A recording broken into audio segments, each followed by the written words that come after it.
여러분 반갑습니다. 지금은 일요일 오후입니다. 한 오후 5시쯤 되었네요. 방금 전에 책을 한 권 방금 다 읽었는데요.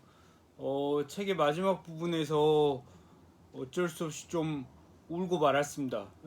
눈물이 나버리더라고요.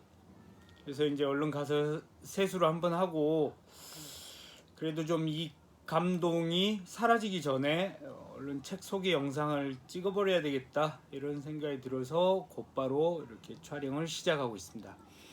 오늘 소개할 책은 오늘 추천할 책입니다. 오늘 추천할 책은 요런 책입니다. 세계를 건너 너에게 갈게. 이 꽃님이라는 작가가 쓴 세계를 건너 너에게 갈게라는 책입니다. 이 책은 이렇게 좀 잔잔하게 가다가 그런데 되게 이제 몰입도는 있습니다. 읽다 보면 이렇게 금방 쉽게 몰입해서 몰입도는 있어요. 그래서 쭉 이렇게 몰입도는 있지만 어쨌든 잔잔하게 쭉 가다가 마지막에 확 터트려 버리네요. 그래서 나도 모르게 조금 울고 말았습니다. 47살 먹은 아저씨도 감성이라는 것도 조금 있고 하니까 하여튼 그렇습니다. 아주 그냥 짧게만 얘기해 볼게요. 이 소설의 설정은 주인공 이름이 온유입니다. 온유고 소설의 배경은 2016년에 살고 있습니다. 온유는 15살 먹은 이렇게 딸인데요. 소설에서 아빠랑만 단둘이 사네요. 어쩌다 보면 이렇게 소설들은 다 이렇게 좀 아픔이나 상처가 있는 인물들을 좀 다루다 보니까 이 소설에서도 온유는 아빠랑 단둘이 살고 있습니다. 그런데 이제 무슨 사정이 있는지 이 아빠가 온유를 엄청 피해요. 그러니까 온유랑 말도 못 걸, 말 거는 것도 좀 피하고 하여튼 온유랑 대면하는 것 자체가 이 아빠에게 굉장한 고통이고 상처인 모양입니다. 아빠가 딸을 피하다니, 아빠가 딸을 피한다는 것은 뭔가에 되게 상처가 걸려 있는 거 아닙니까? 이 사람의 트라우마나 어떤 사연이 걸려 있잖아요. 딸로서는 이 아빠가 그런 아빠가 서운하기만 합니다. 아빠가 자기 이름도 한번 다정하게 불러주지 않고 엄마도 없는데 아빠마저 자기를 전혀 따뜻하게 이름도 한번 안 불러주고 이거 자체가 딸로서는 굉장한 상처죠. 서운하고 세상에 자기는 고아인 것만 같고요.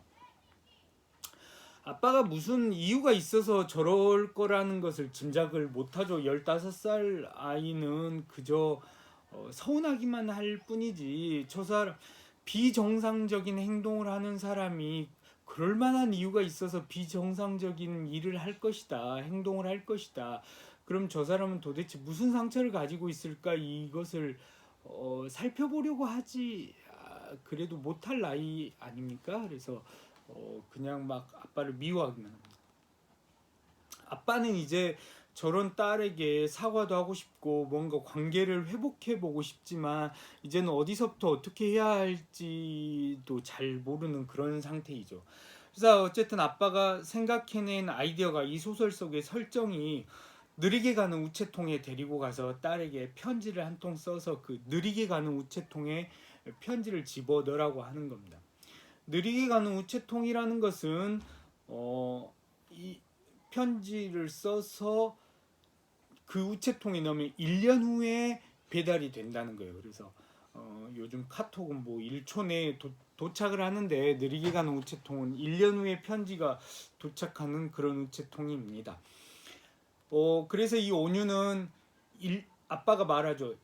1년 후에 자기 자신에게 써보라고. 그래서 온유는 미래의 자기 자신에게 편지를 써서 느리게 가는 우체통에 집어넣습니다. 그래서 1년 후에 자기가 편지를 받아볼 줄 알았는데 웬걸 2주 후에 편지를 받아봅니다. 그런데 편지 쓴 사람이 1986년도에 사는 어떤 온유라는 똑같은 이름을 가진 사람에게 편지가 옵니다. 이 우리 주인공 온유는 2002년도에 태어났는데요. 1986년도에 사는 온유라는 똑같은 이름을 가진 사람이 편지를 쓴단 말이죠. 그래서 제가 처음에 읽으면서 아니 이건 무슨 캐캐묵은 무슨 타임머신 드립인가, 이 설정이 캐캐묵지 않았나 라고 생각을 하면서도 쭉 읽어봤는데 어쨌든 이게 쌓이고 쌓여서 마지막에 반전도 있고 조금 감동이 빵 터지기도 하고 재밌게 읽었네요. 결론적으로 재밌게 읽었습니다. 이 책에 대해서 더 소개하는 것은 이제 스포일러가 될 것 같아서 책에 대한 소개는 그만하고요. 이제 다른 거 하나만 얘기해 볼게요. 이 책의 맨 위에 있는 요거를 한번 집중을 해 보십시오. 뭐라고 써 있습니까? 제 8회 문학동네 청소년 문학상 대상 수상작이라고 이렇게 써져 있습니다. 요것을 간단하게 소개하고 오늘 영상을 마치겠습니다. 요것은 한번 잘 들어보시죠. 여러분 지금 여러분이 하여튼 우리나라에서 지금 제일 유명한 출판사 두 개를 얘기해 보자면, 여러분한테 익숙한 출판사는 지금 우리나라에서 가장 큰 출판사는 두 개입니다. 하나는 책에 나와 있는 문학동네고요.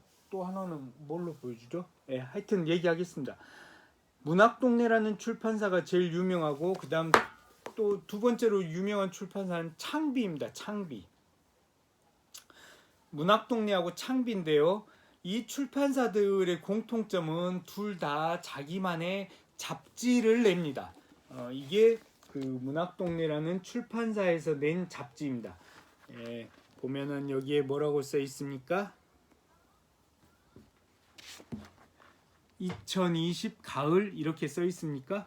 네, 계절에 한 번씩 출판사 여기에서 잡지가 나옵니다.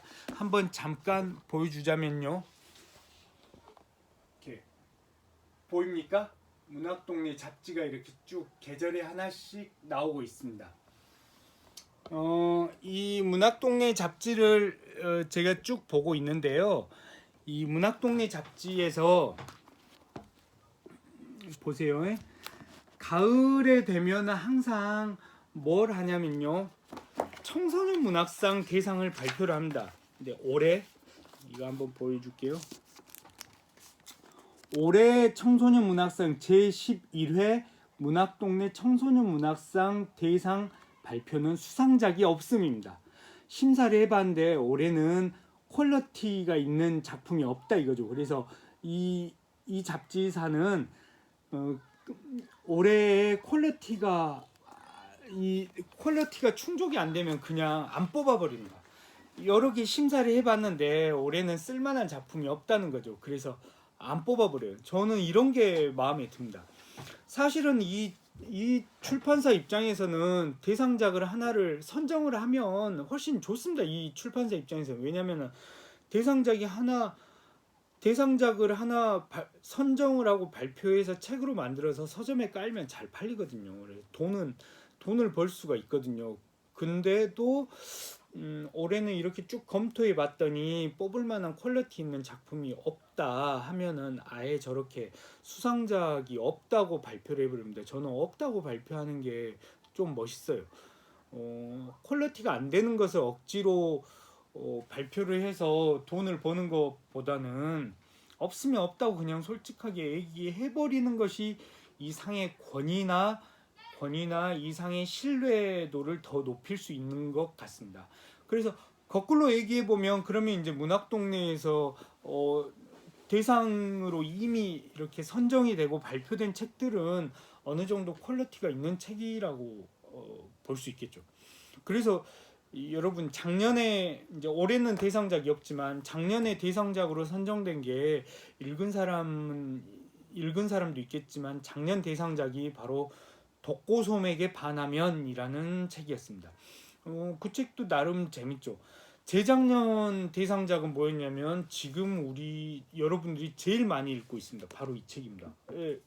저기 낯익죠? 체리새우 비밀글입니다. 이것이 이 위에 보면 제9회 문학동네 청소년 문학상 대상 수상작입니다. 이게 제9회 거고요. 이게 제 8회 겁니다. 그러니까 세계를 건너 너에게 갈게도 그렇고 체리새우도 그렇고 학교에 책이 있습니다만은 독고소맥에 반하면도 그렇고 지금 3년 연속 문학동네 대상 수상작들이죠. 그러니까 문학동네에서 이렇게 대상 수상작을 받은 작품들은 그래도 어느 정도 퀄리티가 다 있는 책들이다 이거죠. 창비도 마찬가지입니다. 창비라는 출판사에서 대상 수상작들이 바로 지난번에 제가 소개했던 유언이라는 책도 있고요. 여러분 역시 많이 읽고 있는 아몬드라는 책도 있고요. 페인트, 네, 그리고 완득이 이런 것들이 다 창비 청소년 문학상 대상 수상작들입니다. 그래서 양쪽 출판사에서 청소년 문학상 대상으로 수상작으로 발표한 작품들이 나름대로 다 퀄리티가 있으니까 여러분들이 이런 작품들만 찾아서 읽어봐도 어느 정도 수준이 있는 그리고 한번 검증된 그런 작품들을 볼 수 있다 이거죠. 그래서 오늘은 여러분들에게 문학동네 청소년 문학상 창비 청소년 문학상 대상작들이 이런 의미가 있다 이런 것을 한번 소개해 주고 싶었습니다.